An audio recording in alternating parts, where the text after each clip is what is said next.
All right, this is my last half of October shipment of comics that I get mail order. Run through these really quickly here for you. Batman 115. This is the B cover. I think it looks incredible. I'm a big Poison Ivy fan. Colors are great. I think it looks awesome.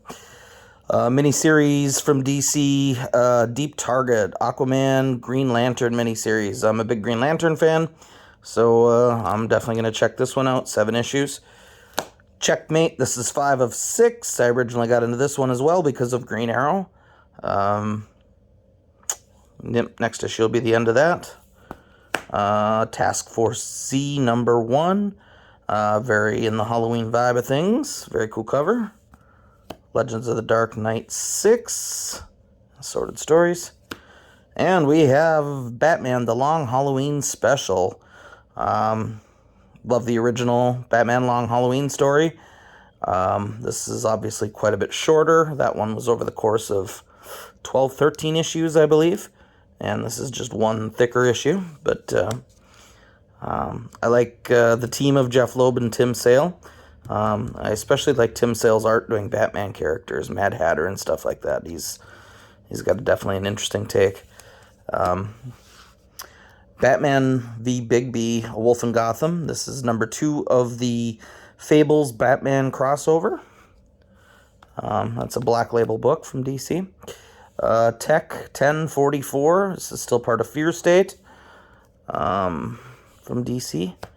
Moving on to Marvel, we have Frog Thor, Thor 18, or at least a Legacy Book 744, I believe. This is still Donny Cates. I'm pretty sure this is the end of this arc, though. Before moving on to the next. Marvel, still The Death of Doctor Strange, #2. Not super crazy about this cover. Marvel miniseries. Read some Doctor Strange stuff. Wolverine 17. This is a book that I think is coming to an end for me here pretty soon. I think I'm getting one more issue in the previews, or in the pre-orders, and then after that, this is one that's not going to make the cut. This is a great cover, though. I love the weird yin-yang, or almost like a playing card, upside-down version of the two. I think it's just kind of a really cool cover. Benjamin Percy's a great writer. I wish I liked this book a little better, to be honest with you, but I don't. Daredevil 35. This is part 5 of this arc. Chip Zdarsky's still writing it. This cover is fantastic. I know his run is coming to an end here soon. I don't remember if this is the final one or if there's one more after this, but it's going to be the end of Chip Zdarsky's run, and it's been a very good run, so I've really enjoyed it.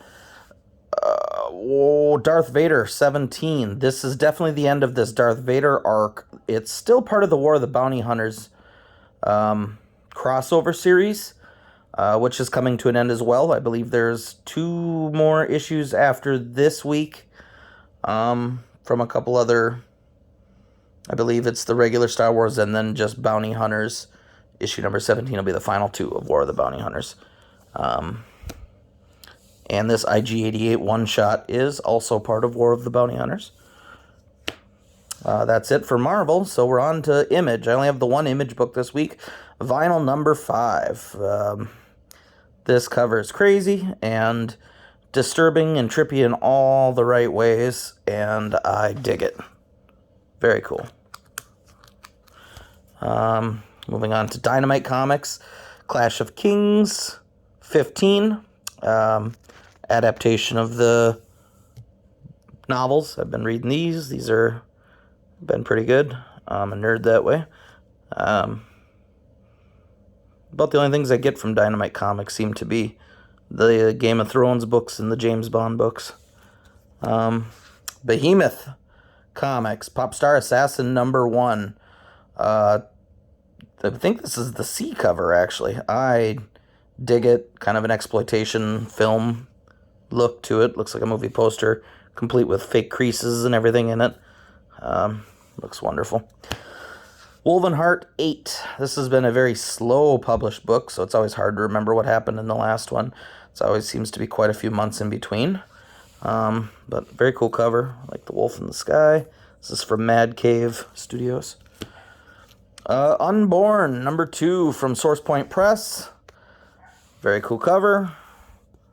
From Red 5 Comics, and I notice it's they have their own little imprint, Stonebot, which is interesting. It's a very small company to have its own imprint, but it does.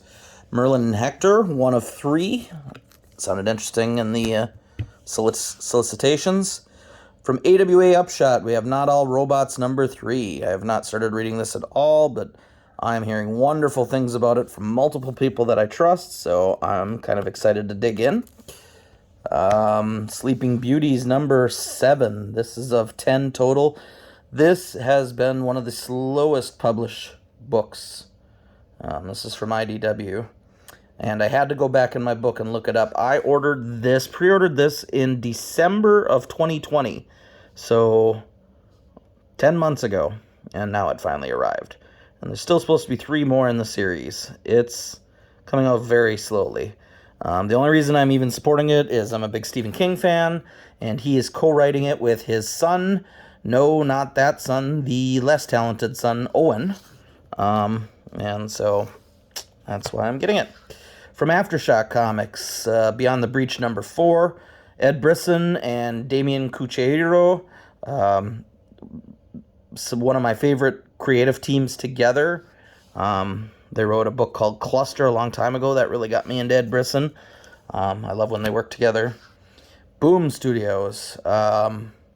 This is the B cover to We Only Find Them When They're Dead 9.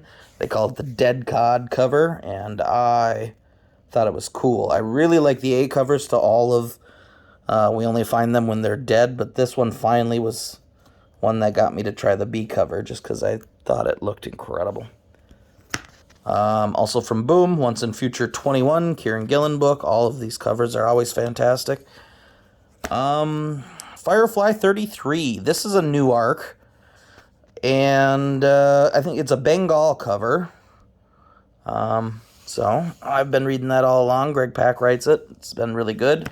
And to finish things off, from Boom Studios, House of Slaughter, number 1. Tinian.